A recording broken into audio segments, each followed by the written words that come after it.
Hello. Normally, I would begin this speech by saying good evening. However, there's a fair chance that it's either morning or afternoon when you are watching this. So instead, I'll just stick with hello. My name is Grant Freeman. I am a 5-year member of the Mount Vernon-Lisbon Community Theatre and the director of the show you are about to watch, Every Single Note. Before we begin, I would like to thank a few people, namely the rest of the MVLCT board, those people being Braden, Amy, Kim, Laura, Wendy, Bill, Mary, and Barb. I would also like to thank Pat Strutman and Scott Cannon, as well as the many other nameless people who helped our performers film their pieces. We are living in unprecedented times, and while our theater doors remain closed, our artwork is completely open. What you will witness in our production is a collection of living art. As director, my goal was to bring a theatrical aesthetic to a quarantine time period. Some of these pieces are performed on blank walls in garages, and others are performed in makeshift bedrooms. They were filmed with different cameras in different places. They have different sound, and some of them have different picture quality, all on purpose. When I left the University of Puget Sound in 2010, I had one goal: to create theater anywhere and everywhere. That's exactly what you'll witness with this show. You don't need a stage to make art. You just need a script, a chair, and an actor. I also hope that you will consider donating through the link in our description. MVLCT is a non-profit theater company, and it requires your goodwill to keep the lights on. Well, in this circumstance, perhaps it requires your goodwill to keep the duct tape around the tripod. I hope that you enjoy the show, but most importantly, I hope that you stay safe, stay healthy, and you keep making art. Thank you, and enjoy.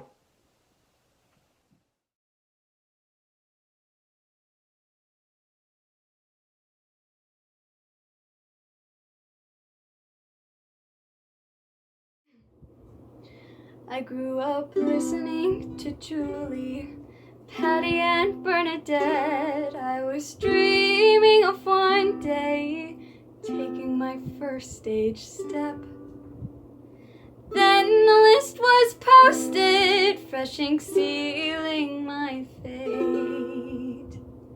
My finger drifted down, and I noticed my name. My first musical, I couldn't believe it, couldn't conceive it. My role has a name. My first musical, am I dreaming? Now I am screaming, I get to dance on stage. What a remarkable time to be alive. I cannot wait to strut my stuff and thrive. My first rehearsal was with so many people, I can't believe it, we're all here. We sat in a circle for a read-through together. I said my first line so passionately. Night after night we rehearsed from 6 to 9, blocking each scene, and now it's choreo time. My first stage dance, I'm a featured dancer. I get to dance with a real-life cowboy. Okay, it's a fake cowboy, but I'm so excited. We get to two-step, waltz, and dip. Someone had mentioned there was also a stage kiss. I couldn't imagine my life would be like this.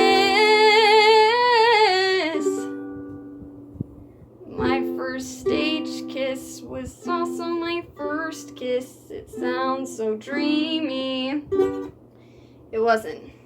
You see this guy, Chad? Yes, Chad. He had a crush on me. Oh, Chad. He gave me the eyes, you see. Really, Chad? And he was gonna dip with me, and out of all people, it was Chad! It was Chad! Oh! Hey, Chad! Yeah, isn't it just like so cool we get to dance with each other? Are you nervous? No? Okay. Oh, okay. Okay. 5, 6, 7, 8. Yeehaw! Woo! Okay. Yeah. Yeah, actually I have a cold right now. Yeah, don't want to get you sick or anything. Oh, I think it's just the common cold. Don't really know when it's gonna be done. Can't really get rid of it. Yeah. Yeah, no, really, you should watch, how close you get to me. Yeah, maybe tonight. I can't believe he bought it. Another week later, and he's back on the prowl. He peers like a lion, I veer off like a gazelle. And maybe it's my freshman brain, but please don't think that I'm insane. You see, I think he fantasized of his lips pressing into mine, and now I have to dance with him. Gee, thanks for that, Director Jim. The lights are turning on right now. The sweat is pouring off my brows. I take the stage with Chad, and then the dance begins to blossom. And this was my moment to shine. Maybe it was all in my mind, but his tongue says otherwise. Community theater for me has been a very intimate experience where I can get to know people in a particular production, and those people may go on to work in another production or work on the board with me, and it is very much like a family in that we have to accept each other's flaws, we have to depend on each other, we may have different ideas, but we are all committed to the same whole. And as someone who has moved here from another area, I had to leave extended family behind. I came here with my husband, we created our own family, and that family has also been a part of community theater. So it's like a double rainbow of families. And I'm very grateful for having found that experience, which, as I say, I found my family in Mount Vernon-Lisbon Community Theatre. It might sound trite or hokey in some way, but it's kind of true. So, it's true.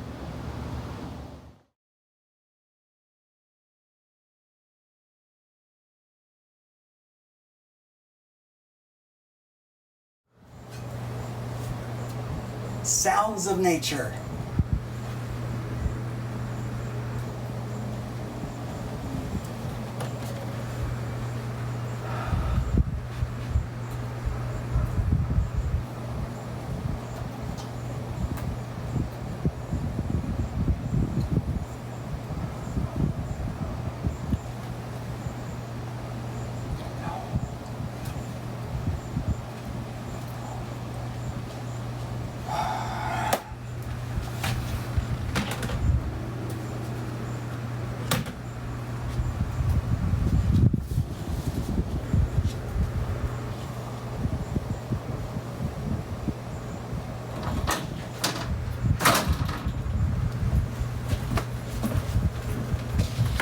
Why, Judith, what a surprise! What brings you here?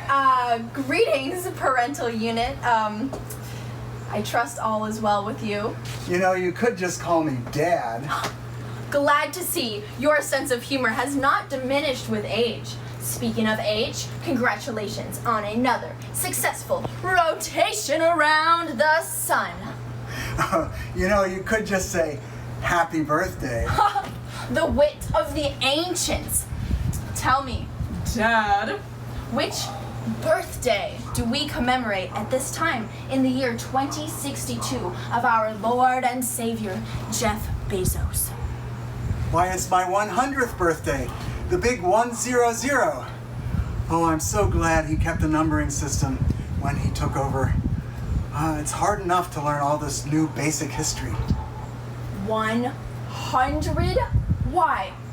You don't look a day over 99. Well, you know, when I was your age, a 100-year-old looked something like a Galapagos tortoise. A tortoise? Is that some long-forgotten internet celebrity? No, it was... Oh, never mind. It was a species that doesn't exist anymore. Like honeybees or bears or musicians. Parental unit. Parental unit! Oh, yes, I'm sorry. I was just dozing off a bit. That happens at my age. So many memories. Parental unit, you really worry me. Parental unit, are these memories painful? No, not at all. In fact, they're really quite wonderful. Would you like to hear one? Why not just scan your brain with my memory retrieval app? It's very safe. There's just a 0.0005% chance of brain damage. The retrieval app is much more accurate. It will do just fine. No, please, no brain scan apps. How about I just share a memory as I recall it? You know, part of the wonder of stories is in the telling. Accuracy can be way overrated. Parental unit, you're not making sense. But since it's your birthday, as you call it, I will indulge you. Please, share this memory. Thank you. Let's see. It was back in the year 2011. The year 2011 of our Lord and Savior, Jeff Bezos. Yes, and fine, whatever. But it was in the summer. Oh my gosh, and it was hot. Summer and hot. So I take it this was before the climate-controlled domes were invented. Yes, you could go outside in those days. It was a much happier time. Going outside. I've read about that. And I was involved in live community theater. And Forgive the interruption, parental unit. What is live community theater? I understand those words, live, community, and theater, but how do they work all together? I know it's hard to believe now, but there was a time when masses of people came together in one space to watch other people perform plays. Oh, it was a most amazing thing. And it was called live theater, and it went back for centuries, a tradition that went back centuries, all the way to the ancient Greeks. And there were community theaters everywhere. Yes, everywhere, and they were run by your friends and neighbors, and volunteers appeared in the productions. Volunteers? You mean people were not paid for their efforts? No, they gave of their effort and time for the love of the medium. No financial compensation? Holy Bezos. I know it's hard to believe, but it's okay. It's okay. As I was saying, you know, we were rehearsing a play called You Can't Take It With You, which is a comedy about how money and wealth won't make you happy. Parental unit? That is a very subversive message. It's okay, Judith. It's okay. You could say things like that back in those days, as long as you weren't too obvious. Oh, May I continue? Of course, parental unit, but I remain suspicious. I would expect nothing less. So, as I was saying, we were rehearsing You Can't Take It With You. And at that time, our community theater didn't have a dedicated space in which to perform. And so we were in a local school gymnasium. A gymnasium?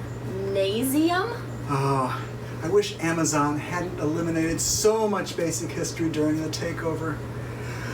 But this basic school gymnasium was a place where school children exercised physically, at least theoretically. In reality, there was a lot of rope climbing and dodgeball. But,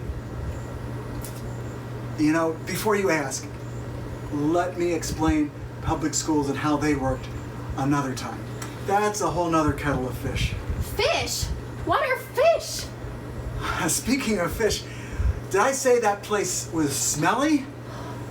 Oh my gosh, not like fish though.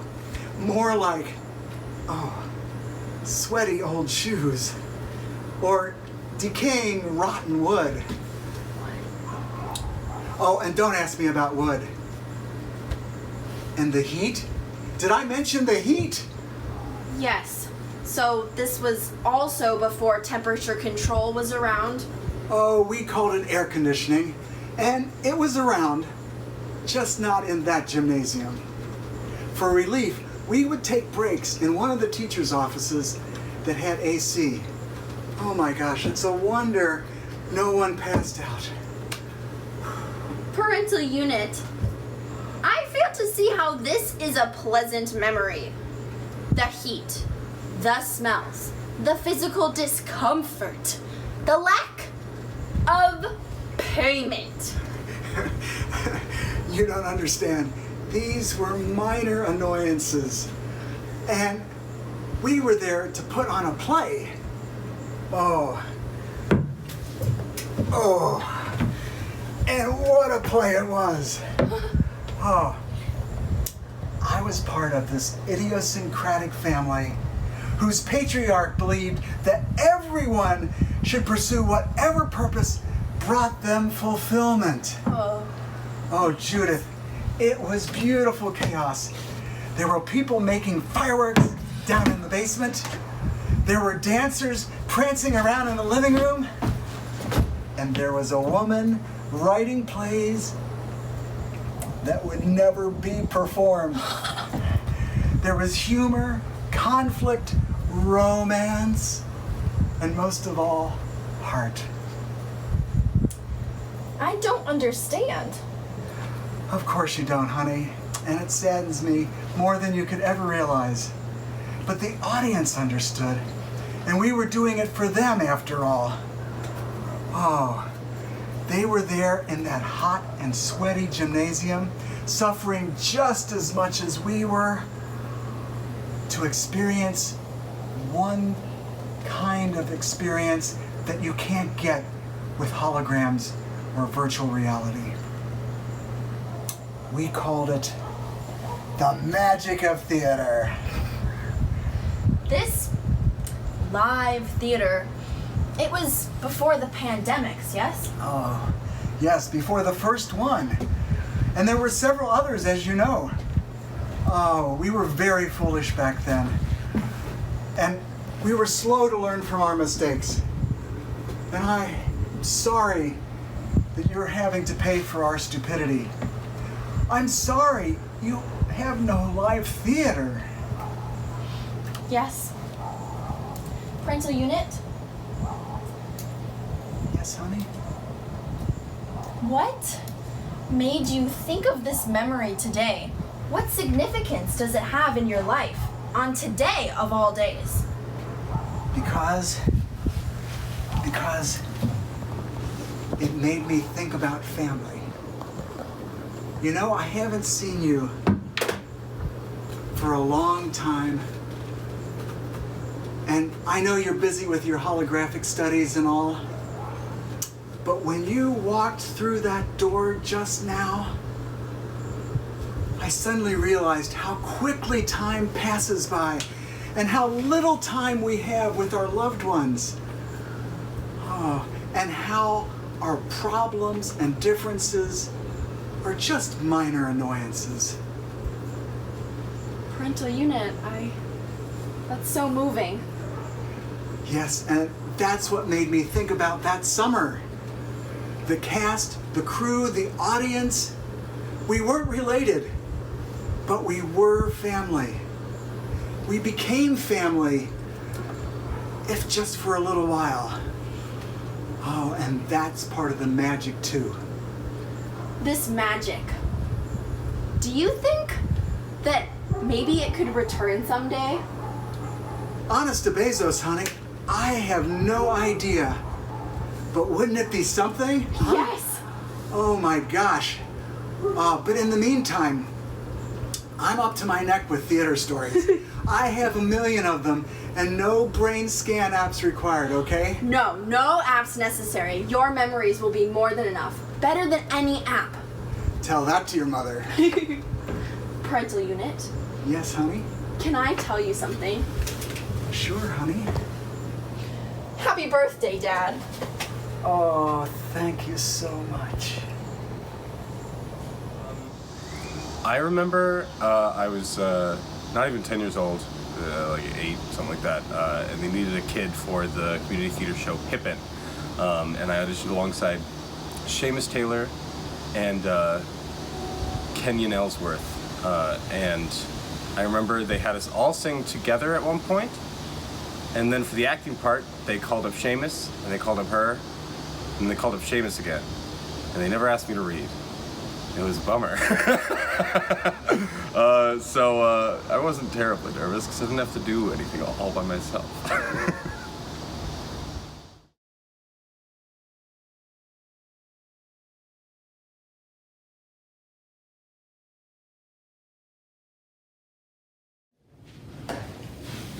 Yes, of course, weirdo. What time do you want me by? Okay. Yes, I already said yes, of course. I adore your kids. It's seriously no problem. Okay. See you tomorrow. Bye. Hi. How's it going? I like your shoes. Thanks. You're my lucky pair. Really? I hope so. But no.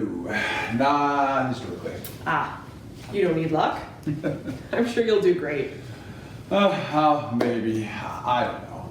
I don't think I've sung some in over 10 years. I don't know.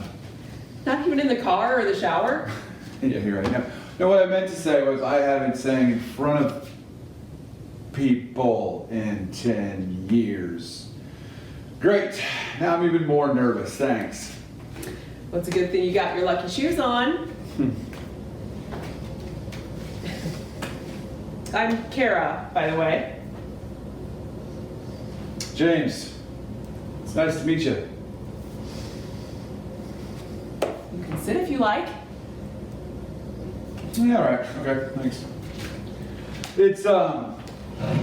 It's Jimmy, by the way. What? My name, it's Jimmy. I mean, it's really James, but nobody calls me. It's Jimmy. Everyone, never mind. It's, yeah, never mind. Why did you say James? Well, I don't really like Jimmy, and I've never felt like a James. You know, I've always wanted to experiment, like, you know, use, like maybe I'm a Jim, or even a Jamie. You know, I don't know. Well, I like James. I like Kara. I think it's lovely.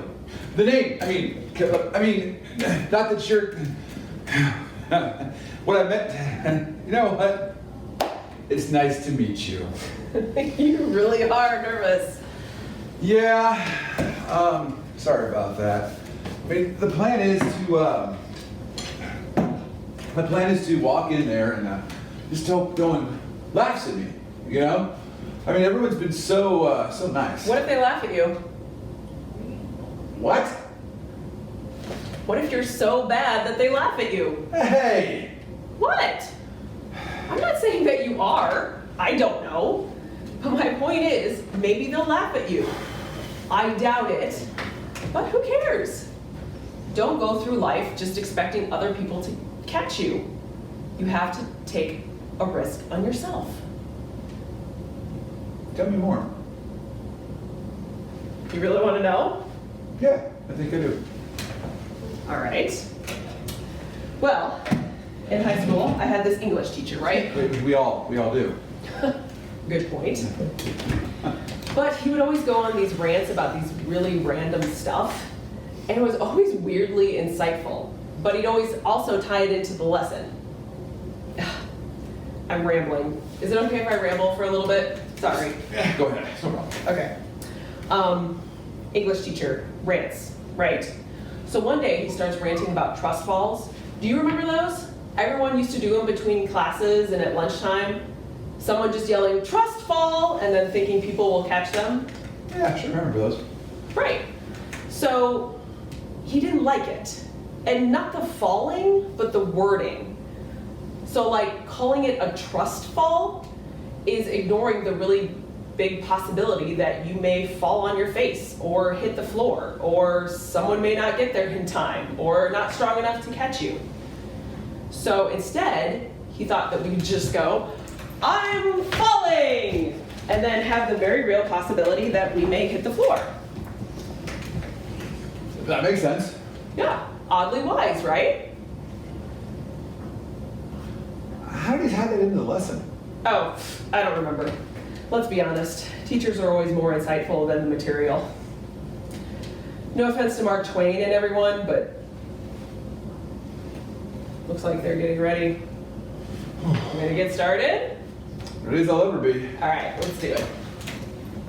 I'm falling! Hey, Sorry about that. you liar. I just thought you wouldn't catch me. You know what? I might not have. I told you, you need to take a risk. You know what? You're right. Let's go have a drink.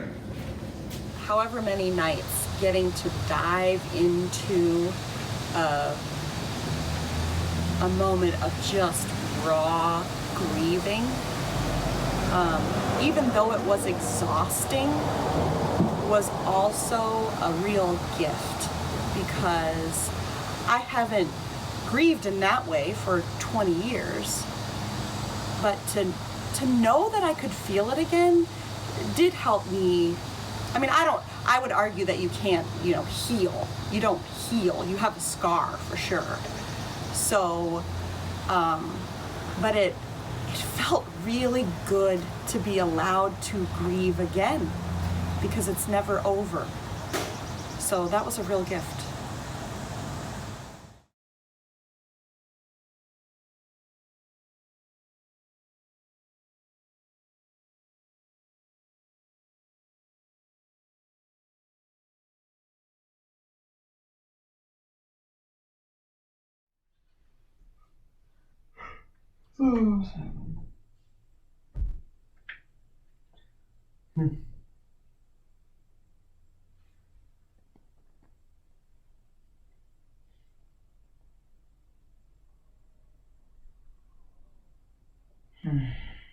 Lord. What? Nothing, just the protests. What about them? Nothing, they're just still happening. Well, yeah. I know, it's just like, blah, Well, Jamie. I'm not saying anything, I'm just saying that it's a lot.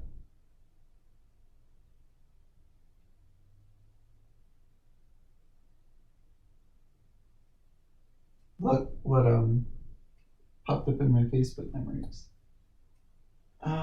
West Side Story. When you're a jet from the... Oh my god, I forgot the words. I never knew them. You were one of the Jets. Yeah, I just hummed and snapped a lot. No one ever noticed. What was the name of that song? The Jet song. Oh, yeah. Oh my god, that's so terrible. Is it? Is that what's terrible? Stop, come on. Stop what?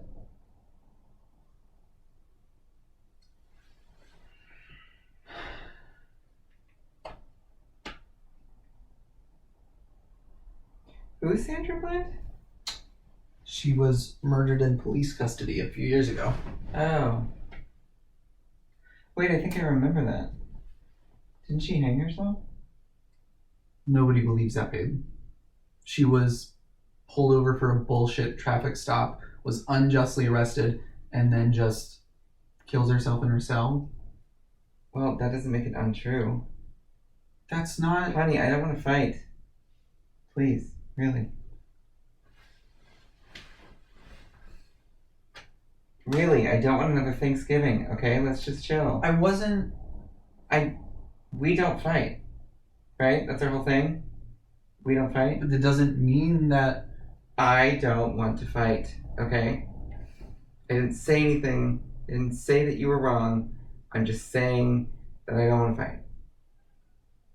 I just feel like you're not hearing what my points even are. I do hear them. I do. I was just going through Twitter and somebody tweeted about Sandra Bland. I didn't want it to turn into a whole thing. There's just so many stories and so many justice for hashtags. Yeah, it's horrible. It's horrifying. Yeah, but the whole thing, but like, you know what? Never mind.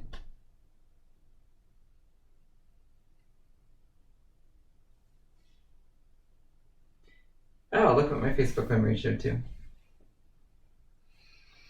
Yeah.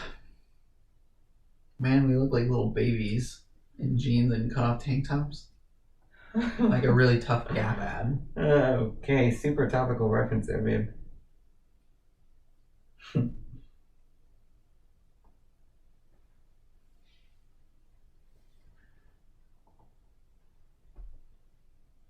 Hey, who's Olawatoyan Salu? I don't even know if I'm saying it right. She was a Black Lives Matter protester who was sexually assaulted, went missing, and then was found murdered about a week later. Holy fuck. Fuck, how is that not on national news? Yeah. Fuck.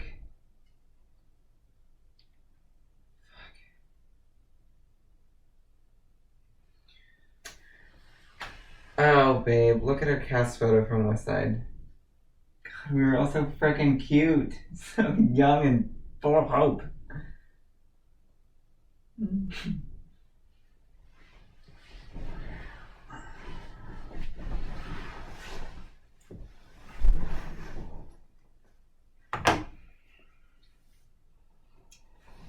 Okay, Lynn. What's wrong? No, I just... Toyan. She was 19. I don't know. She was young. She was full of hope. And now it's gone. She was the age we were when we did West Side Story. My heart just fucking aches for her, for everyone, for all of... I don't know. I know. It's a lot of hashtags. They're not just hashtags, they're people. They had families and lives and favorite foods, and they scrolled through their phones in bed, reminiscing about bullshit. It's just suffocating to think of just how much we're failing them. Oh, babe, no, you can't take on all of that responsibility. It's not yours. You can't take on all of that pain. But who will then? If I can't or won't or whatever, then who will? Whose responsibility is it? Hey, please, just breathe. It's okay. It'll get better. When? How? I don't know exactly. No, really, Jamie, how will it get better? I don't know. I'm not kidding. How does it get better? Fuck, Lynn, I don't know, okay? Alright. I'm sorry. I'm not Martin Luther fucking King Jr., okay? I mean...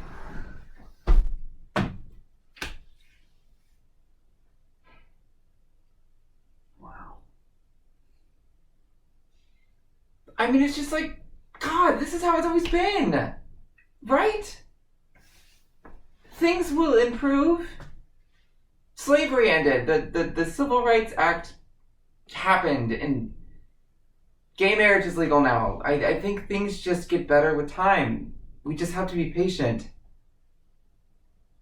Fuck, Jamie, What? I don't want to fight either. Nah, you know what? Fuck that. I do want to fight. All of this shit happened because of people doing something. Because of people pushing for shit to change. Because they're protesting and rioting. MLK's peaceful protesting wasn't what got shit done at that point. It was because he was murdered. That's what got shit done at that point. By people putting their bodies on the line, protesting and rioting and calling out for help, trying to get the world to pay attention, trying to get their own country to pay attention, all after the person calling for peace was assassinated. Do you understand the weight of that word? He was murdered. And you know what? It's also been Black and transgender people who have been making rights happen for most of us, and while we're doing what? Watching from the sidelines? Hoping they win? Fingers crossed, you're doing amazing, sweetie. It's fucking bullshit. It's not enough.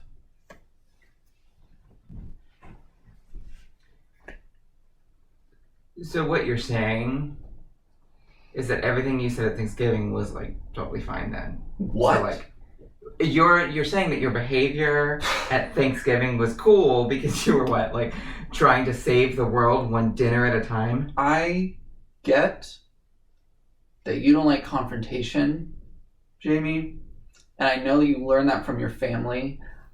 I get it. I really, really do. And I know family's the hardest, but hear me on this. I was right. Okay. I think this is turning into a really huge fight, and I don't want to do it. What are you talking about?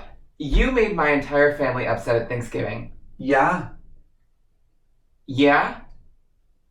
That's your response? Yeah? Yeah. My mom cried, Lynn. Yeah, Lynn, I made them uncomfortable because they were talking about Thanksgiving through some bullshit, whitewashed lens of American history that had no roots in the actual full-on genocide that was the literal history of America.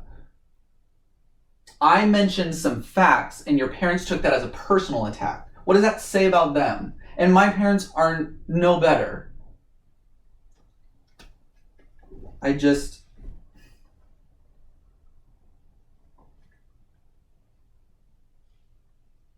Can you sit there and really tell me that you agree with everything that they were saying? I'm not saying I agree with them. I'm saying the way that you brought it up was upsetting. They're upsetting facts. Genocide should be upsetting. Okay, Lynn, okay.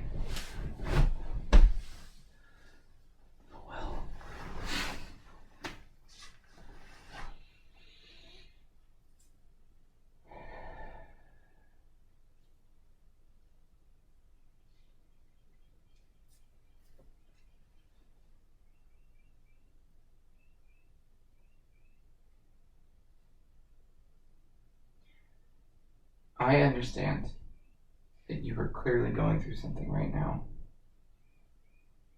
And I hear you.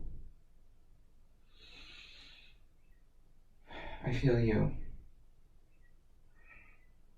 This is a really weird time in our country, or whatever. But I'm not doing this while you're clearly upset.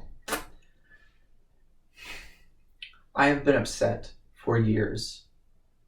And if you don't want to do this tonight, then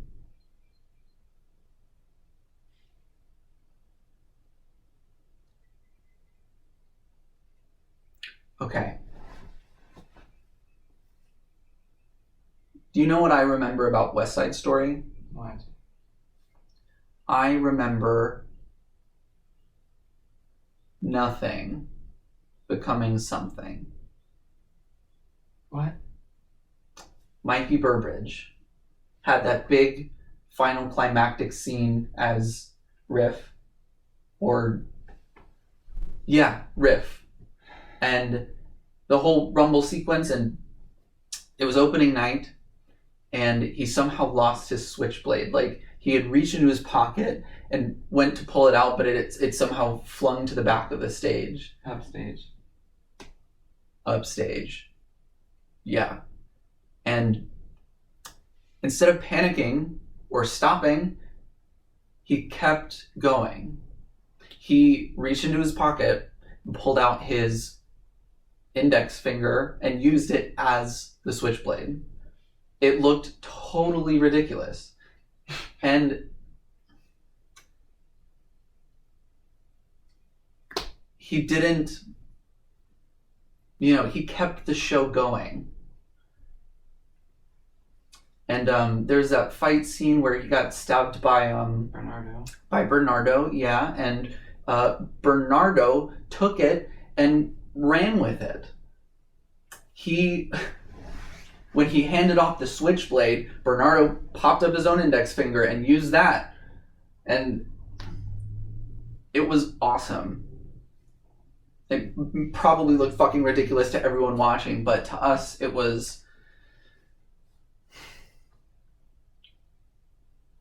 You have to fight with what you've got. Even if it feels, I don't know, helpless. What are you saying? Are you breaking up with me? All I have right now is this conversation. This moment. Any moment. They're not... I love you. This is all a life and death fight.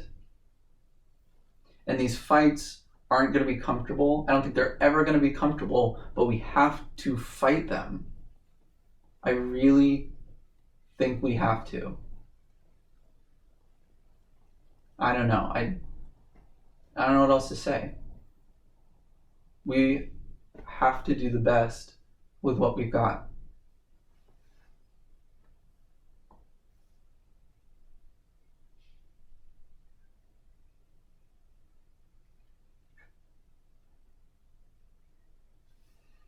Okay.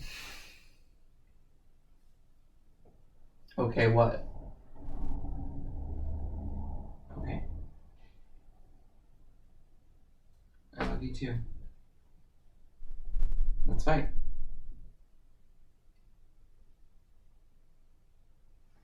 The best way to find bits of humor is to take the day off and allow yourself to be silly.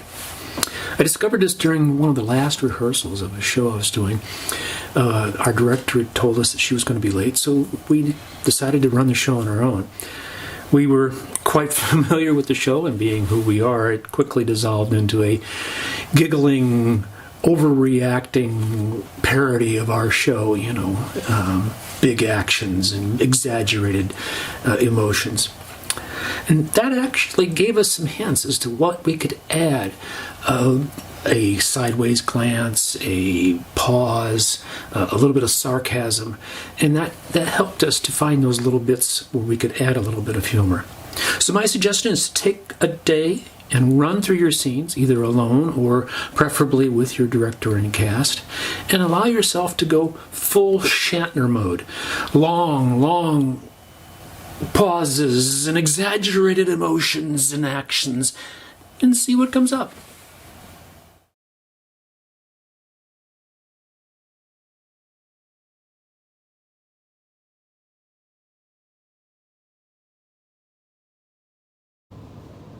Oh, Darlene, hi. It's so good to hear from you. How is everything?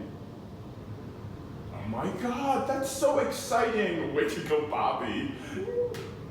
He's really grown into a fine young man. Eric? He's great. He's been a little in between jobs right now, but he's really finding his calling, you know. I couldn't be happier for him. Really?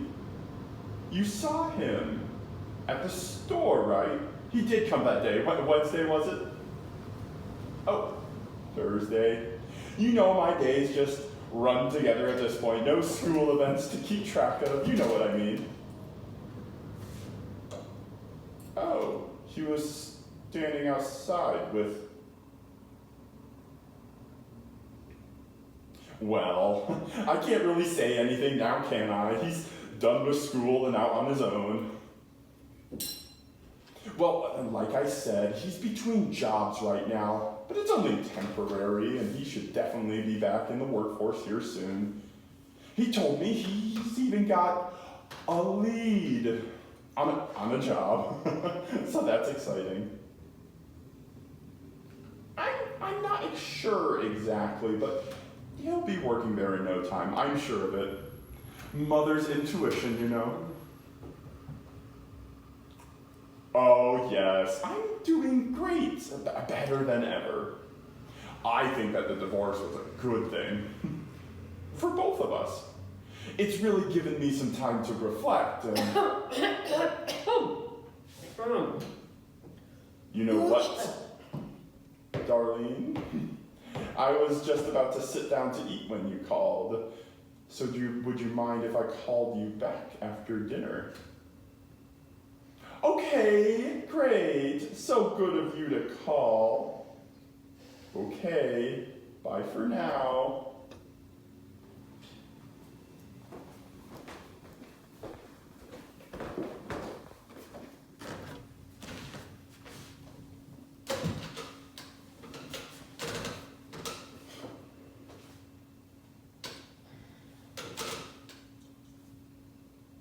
So, how was your day today?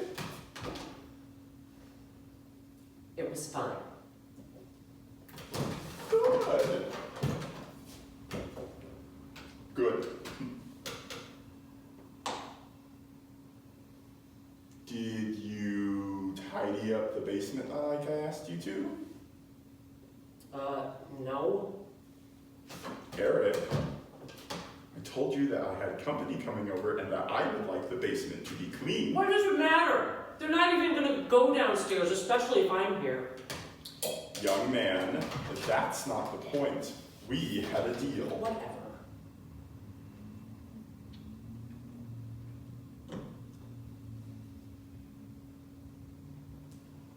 Please do the dishes after dinner.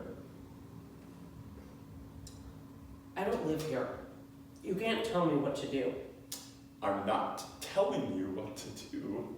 I'm simply asking you to help out while you're in my home. Oh my God!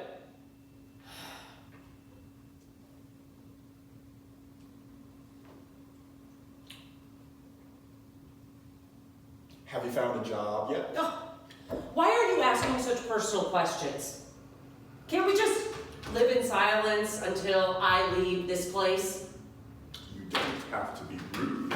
I just thought you would enjoy a little responsibility while you were here. Why would anyone want that? I think if you had a little responsibility, it might help you out of your funk.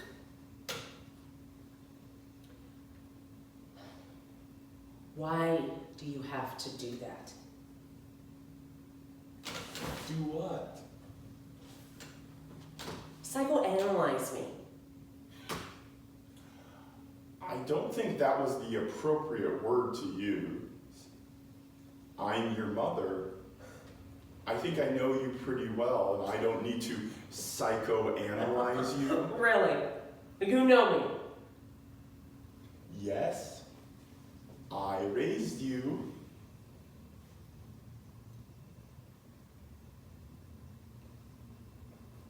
You know what? I'm done with this.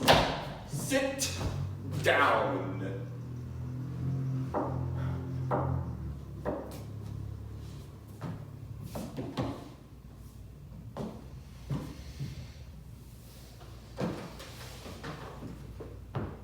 As long as you are in my house, you will eat dinner at this table with me. Really? Really? You're gonna pull that? Fine. Do whatever you want. Just... I don't care anymore. Just don't come crying to me when you don't have a loving mother or a warm meal during one of your mandatory visits. You can't do that. Why not? We're both adults here. At least it's about time you try acting like one, because I've never seen it before. God, Mom. Seriously. Just chill out. It's not that big of a deal. You do not get to tell me to chill out. I am allowing you to live under this roof, eat my food, and do practically nothing while you are here.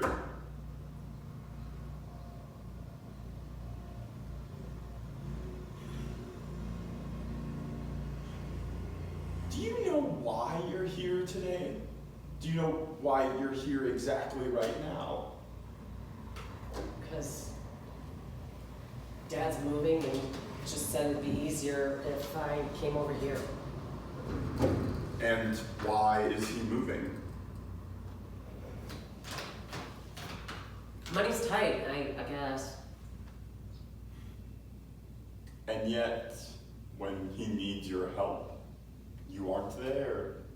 And when it's opportunity for you to get a job, you don't get one.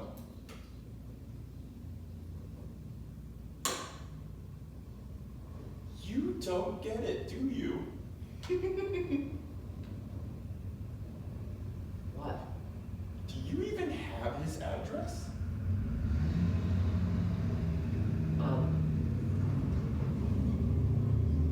No, I don't.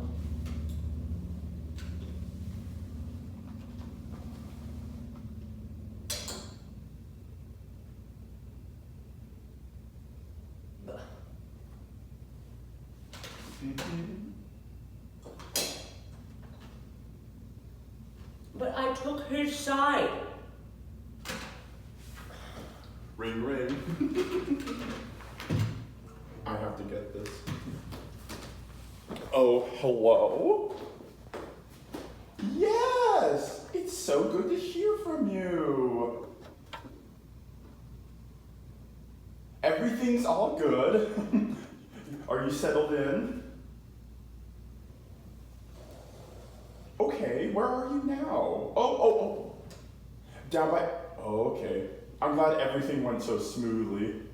I'll just have to drop by sometime. Housewarming party, maybe. Just us and the neighbors. Oh, yes, that would be really nice. How's Eric? Well, I'd say he's doing much better now. You know,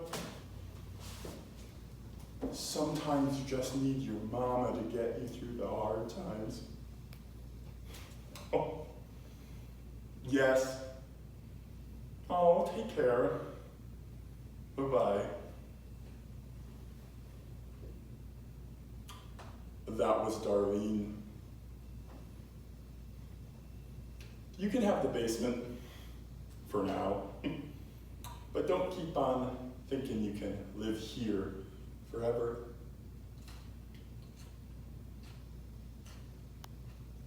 My favorite memory from MVLCT was, I think, my first production in the company, which was Slices of Life in 2000 something.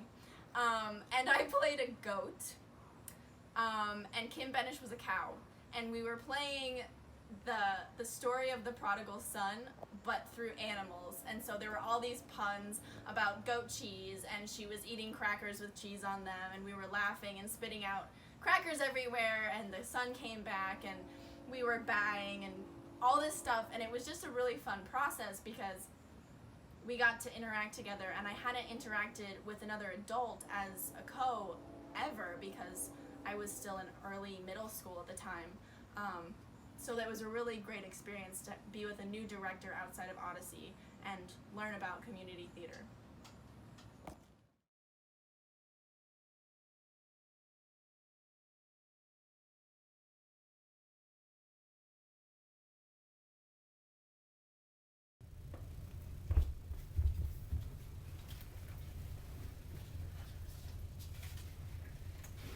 Baby down, check. Ants, dead, check. Casserole in oven, check. Not necessarily in that order. Check, check, check. Into the Woods, original Broadway cast album, check. Music and lyrics by Stephen Sondheim, check. Cat puke cleaned up, check. Laundry, folded. F that, no check. Listen to Joanna Gleason sing Any Moment from Into the Woods, check.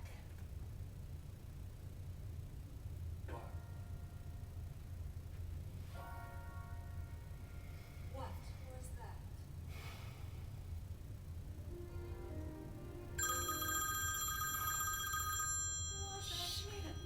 Was that him?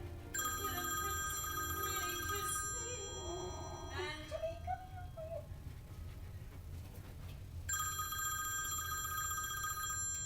Baby's sleeping, what do you want? Oh, Stephanie, hello. No, baby's sleeping. It's the perfect time, honey. What?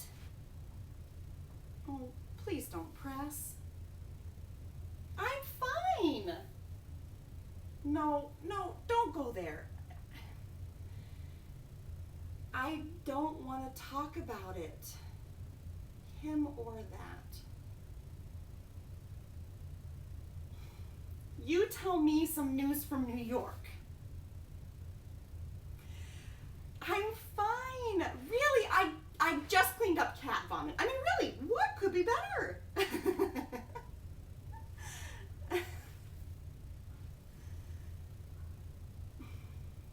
Yes, that was a bad September, but now it's spring. You tell me something interesting. Thank you. Oh, you're kidding. The Tony Awards? Really? Oh, of course I miss it. Oh, don't ask. Well, I'm working, yes, at a college library. It's fine. I'm going to be auditioning soon. Into the Woods. No, it's not the revival. Yes, I've seen it, and no, it's not that. It's here, auditioning here, Into the Woods at the community theater. No orchestra, they'll have a pianist. Oh, please don't make fun.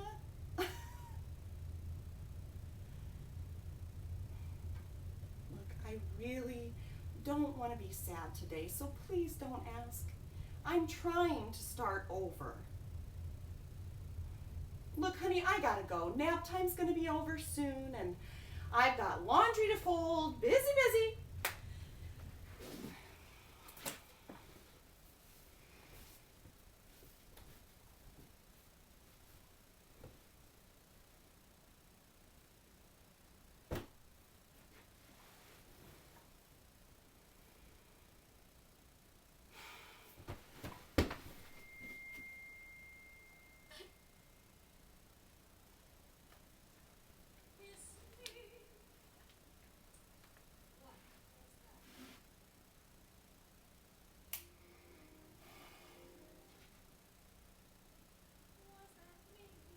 Was that him?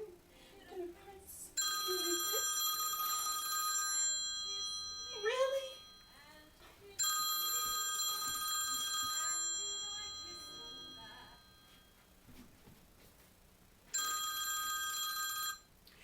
What do you want now? Oh, hello. This is Miriam. Right. Thank you for returning my call. Well, I'm kind of new here, and from New York. Yes. Thank you. Well, I'm trying to move on. Well, it's just that I've just never auditioned for you before, and I was wondering if... Oh, no, I'm not interested in The Witch. I was really hoping to play the baker's wife, you know, the one who gets squished to death by a giant. I know. I saw it on Broadway. Oh, no, not the Vanessa Williams version. That's the new version. The witch I saw was Bernadette Peters years ago. No, Tony. Joanna Gleason played the baker's wife then, and well, yes, she did win a Tony in 1988, a long time ago. I'm 34. And, well, something about that character's journey really resonates with me. You see, I, too, recently changed my life, and, well, I'm a new mother, and something about her desire to start a family really... He's a year and a half. Sleeping now. Thank you. But the baker's wife... You see, she thinks that what she wants is where she should be. And then, right. And then it's like what she needs is what she had all along. Do you understand? She's me. What? Well, no. I never have been squished by a giant, but I do think I can relate, and well, I think that I need the theater now more than ever.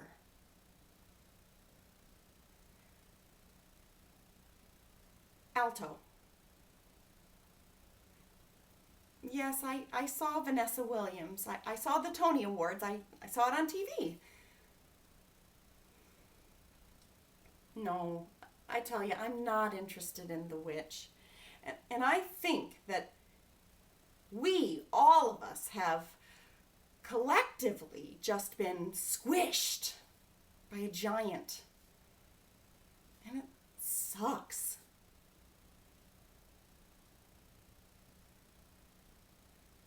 Well, I only have a few minutes before he wakes up, and what I really wanted to know is what do I need to prepare, you know, for the baker's wife? Just a few bars? Okay, I'll see you Sunday afternoon.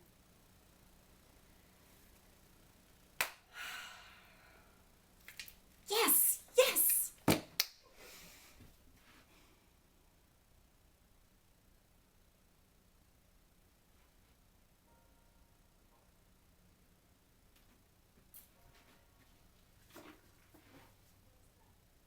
starting over?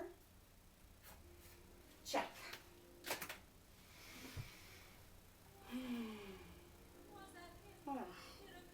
Damn, ants! Ooh.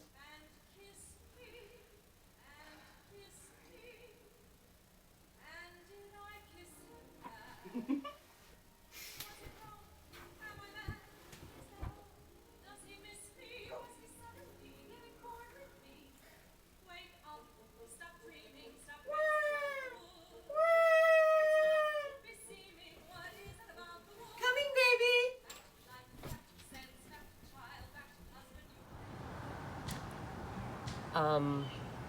Well, when it comes to being in a show, my head and heart are always in conflict because I always want to do a show.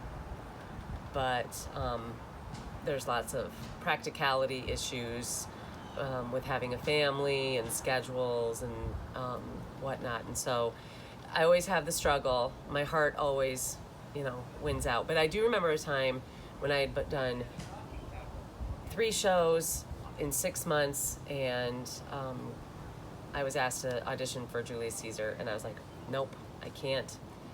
It's too much for my family. It's summer. No. And so my head won. And it doesn't happen very often. And so it was kind of a rough summer.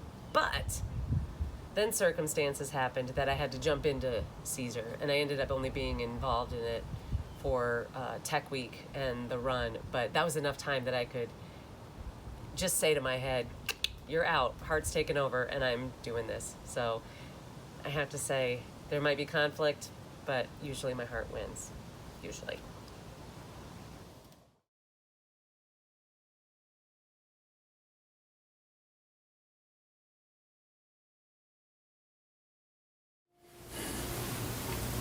Oh, my offence is rank. It smells to heaven. It hath the primal eldest curse upon it, a brother's murder. Pray, can I not, though inclination be as sharp as will? My greater guilt defeats my great intent, and like a man to double business bound, I stand in pause where I shall first begin, and both neglect.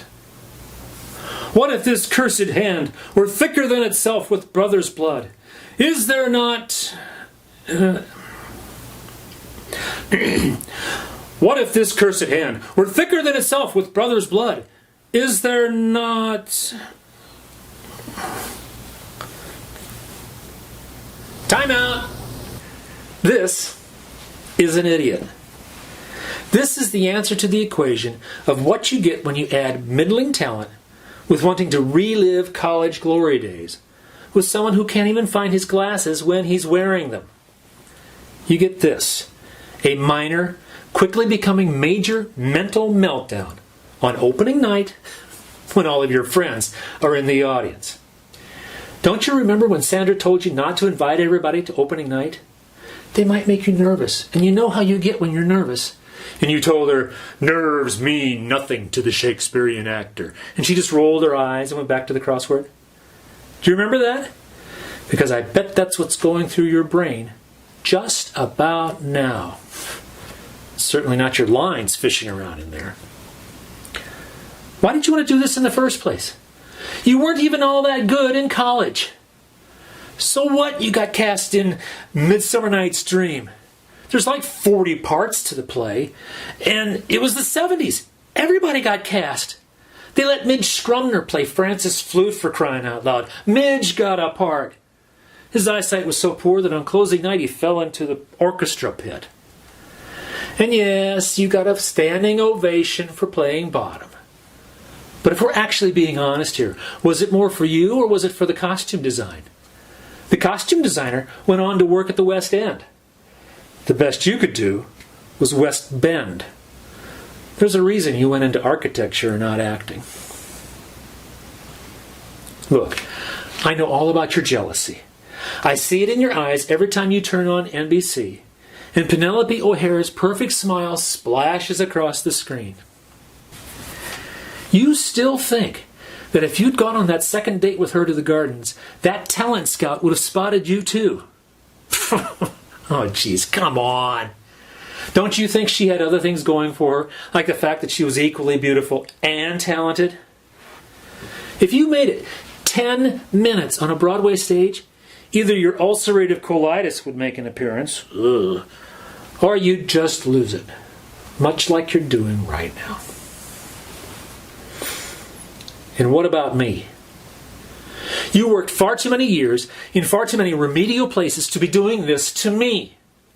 From Amarillo, Texas to, oh yeah, Bismarck, North Dakota. Oh God. We went to make your buildings.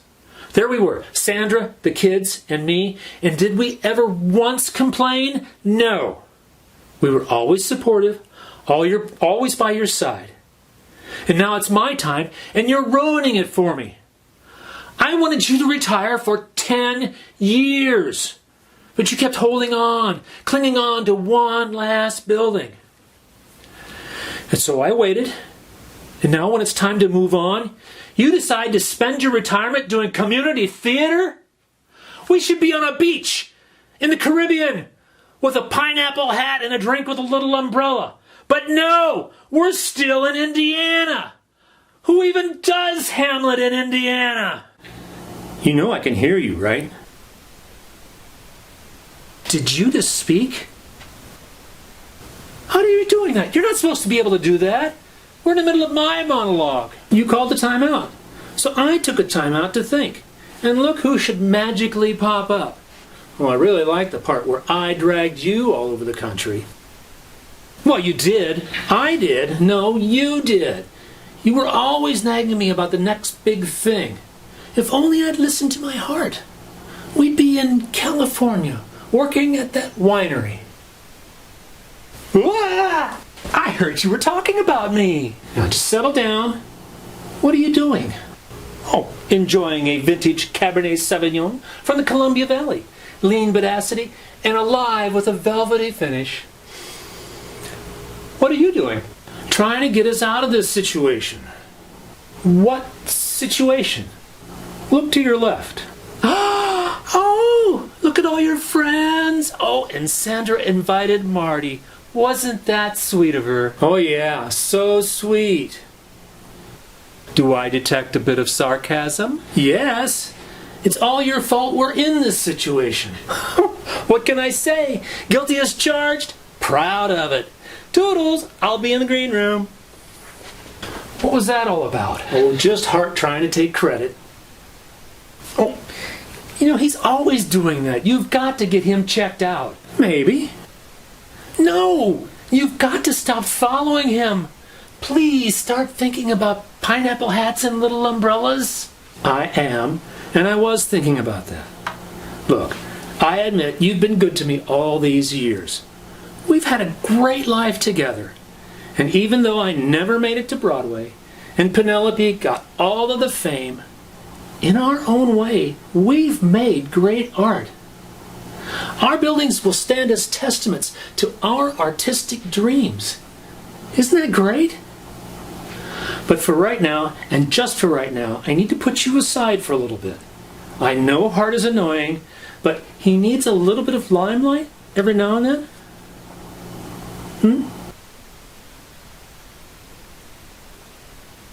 So, how do we get out of this situation? Well, you could try working with Hart for a change. Oh, but he's so clingy. Oh, I hate this. Louis, this looks like the beginning of a beautiful friendship. Oh, why couldn't your favorite movie be something like Goodfellas?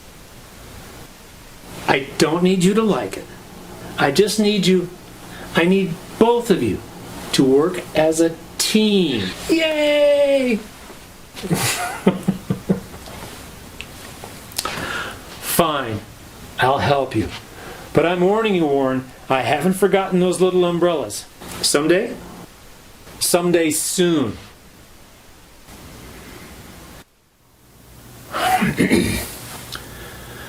What if this cursed hand were thicker than itself with brother's blood?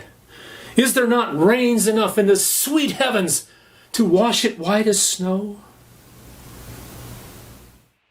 When we did the Roots Festival, I decided to write a play that would make fun of the MVLCT board. After auditions, we decided that the 5 members I was making fun of would end up playing their larger-than-life counterparts. I played a role named Graham Friedman. Now, when I wrote the show, I wasn't really thinking that I was going to play the parts, and so I gave Graham a French accent during one section of the show.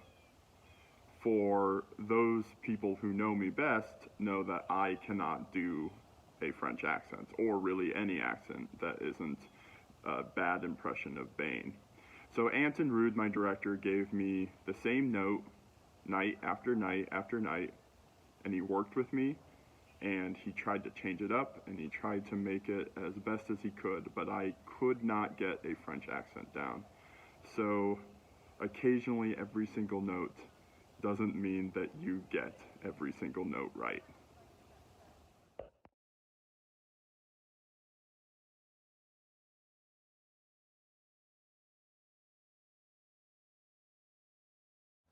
All right, everyone, welcome to our first rehearsal for Paint Your Wagon.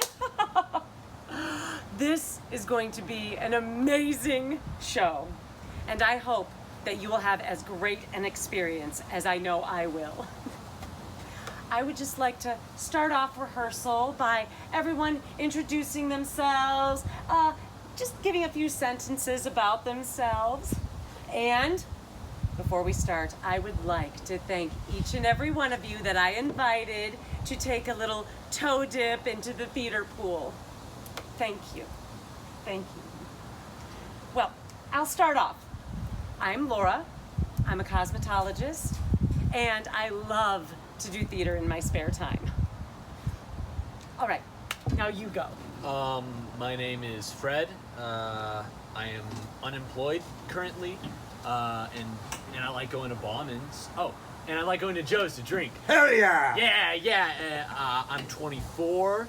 I like Jell-O shots. I like camping. I'm single, and I live in Mount Vernon, but you all probably already knew that. All right. Thank you. Joe, how about you? I'm Joel. I own the bar down the street, Joe's International Airport. I like my job. I like fooling around and having a good time. So, and I'll be the bartender for the show. Yeah, I'll be serving you all your whiskey. Oh, it'll be tea. Pardon? We serve tea on stage. Tea? Yes, tea. Oh, I see, like a whiskey in the tea, hot toddy sort of thing. No, I think she means just straight up tea. Tea. Yeah, tea. Please stop saying TT. But how am I supposed to serve the alcohol? We put tea into the whiskey bottles. Interesting. So the whiskey comes into play after the show. No. Rum? No. Tequila? No alcohol. I'm waiting for you to wink at me or something so I know that you're joking. I don't think she's joking, Joe. So, why did I get cast as the bartender then? Because you are a real bartender. So, you will be able to realistically portray a bartender on stage. Well, if we're going for realistic, then shouldn't we have real booze? Yeah, it's a good point. Okay. Yes. So we're go on the whiskey punch. No. Whiskey tea. No alcohol will be in this show. What are you doing? I get it. What? There will be no alcohol in this show. Hey, Joe, I think she means it. I don't think we're going to be drinking any whiskey. Yes, Fred, correct. There will be no alcohol served to the actors. We have youngsters in this show, And it's generally frowned upon to be serving alcohol during a performance. Okay, so what you're saying is then that No alcohol or whiskey of any kind will be served to the actors. So no alcohol for the act. Yes. But the Yes. crew is okay. Oh, if that's the case, can I do lighting? No, Fred, and no. No alcohol will be served to the crew either. What about the audience? No, Joe. Come on, get your whiskey. Come on to our old western town and get your whiskey. Joe, no one will be drinking during the show. Not even tea? No tea or whiskey? What kind of show you running here, Laura? I mean, the actors have got to drink. Come here, boy. See? Look at him. I mean, Freddie's so hot right now. I mean, is it the lights? Is it the lack of fluids running through his system? Is it our hot old sun in the western town here? Oh, look at him. He's parched. He needs some nourishment. I need nourishment. Are you gonna let this 24-year-old die of thirst? Are you, Laura? Please don't let me die. Look at this face. Look at it. Oh. Don't cry. Cry, boy.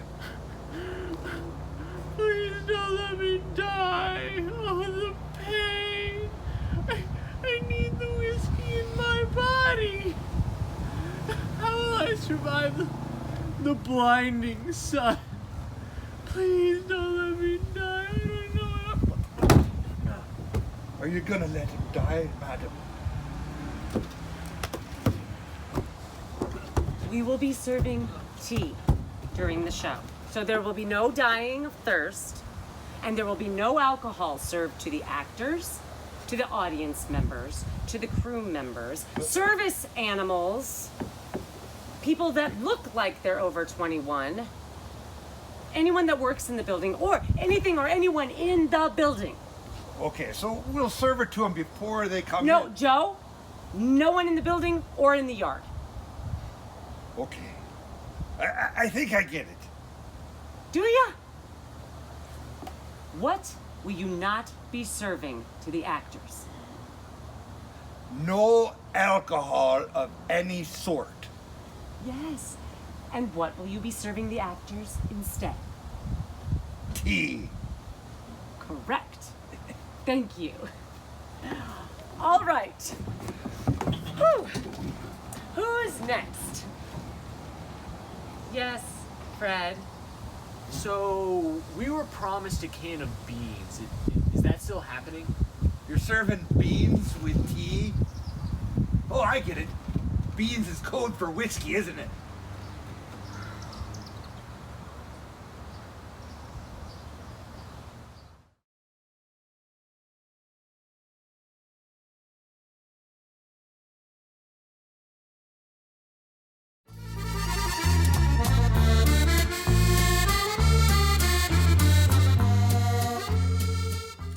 Hi everyone.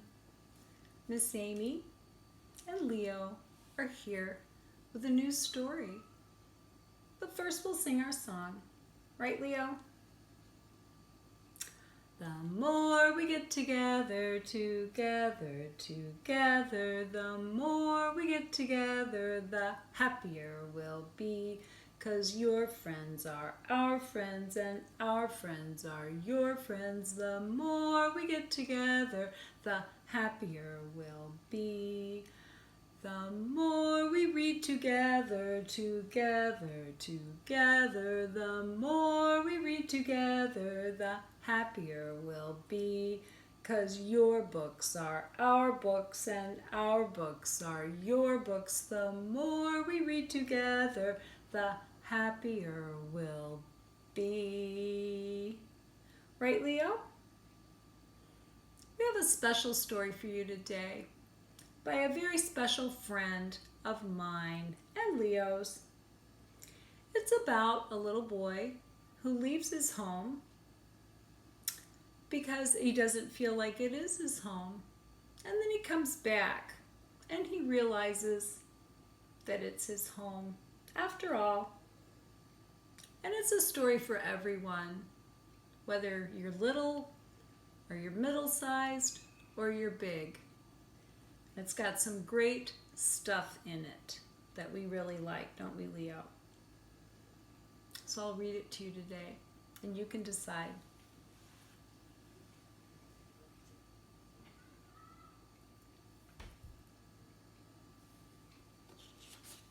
The little boy and the town that was not his home. Once upon a time, there was a little boy who grew up in a town that was not his home. Every day he would walk the streets and cry out to anyone who would listen, "This is not my home. You are not my people. I must go. I must find myself." Eventually, the little boy grew friends, much like the tall corn stalks that surrounded the town. The more friends he had, the more he would tell them, "This is not our home. These are not our people. We must go. We must find ourselves." Luckily, the little boy and his little friends had active imaginations. Each day, they would pretend to be someone else in some place else. One summer, they were rebellious teenage gangsters. But then the next spring, they were animals and little peasants. Later, they pretended to be a group of magical performers in a traveling show. As the number of times they pretended together grew, so did his friends. And with each time pretending, they learned more and more about themselves. But still, the little boy would tell them, "This is not our home. These are not our people. We must go. We must find ourselves." One day, the little boy was no longer a little boy, but instead a large man. And he did go.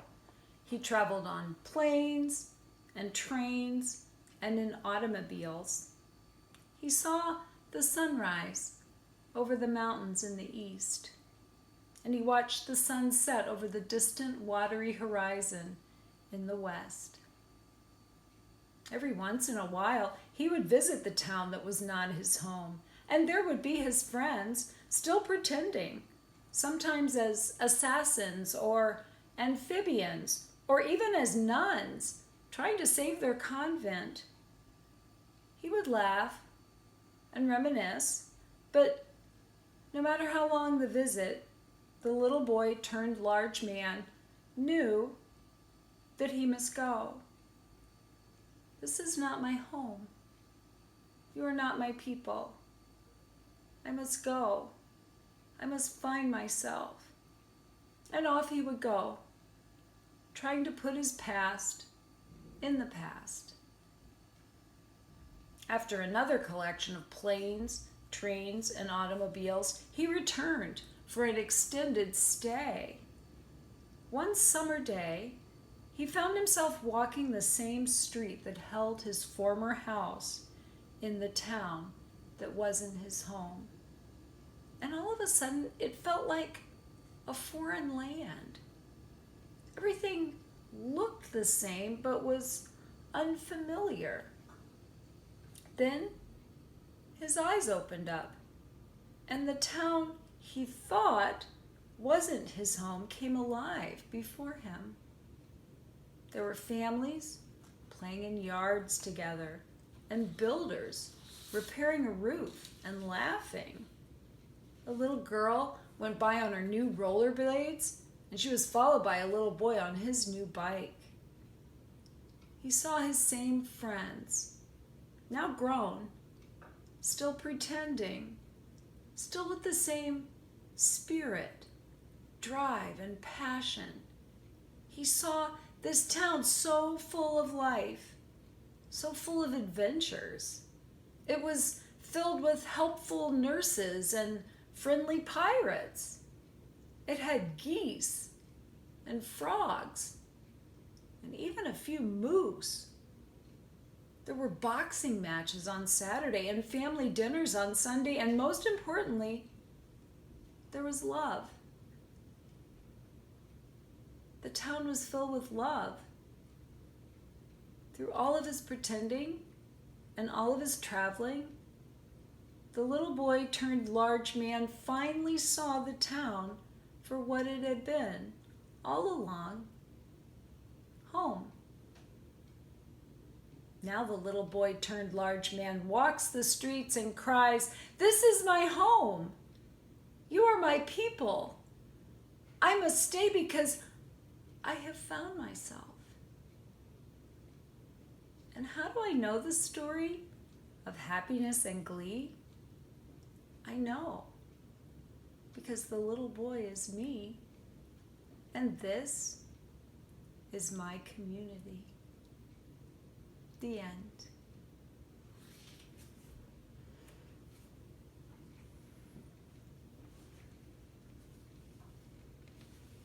So what'd you think, Leo?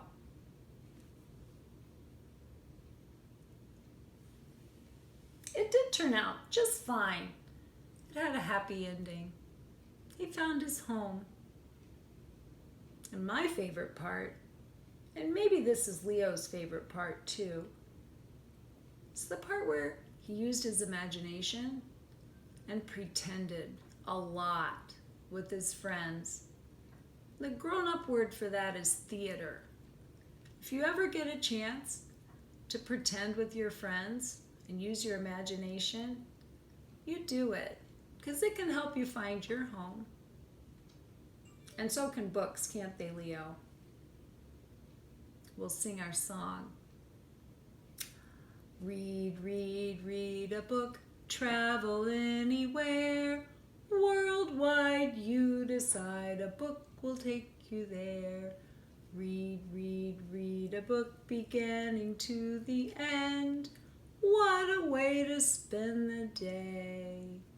A book's a special friend. Right, Leo? We're glad you came today. We'll see you next time. Bye.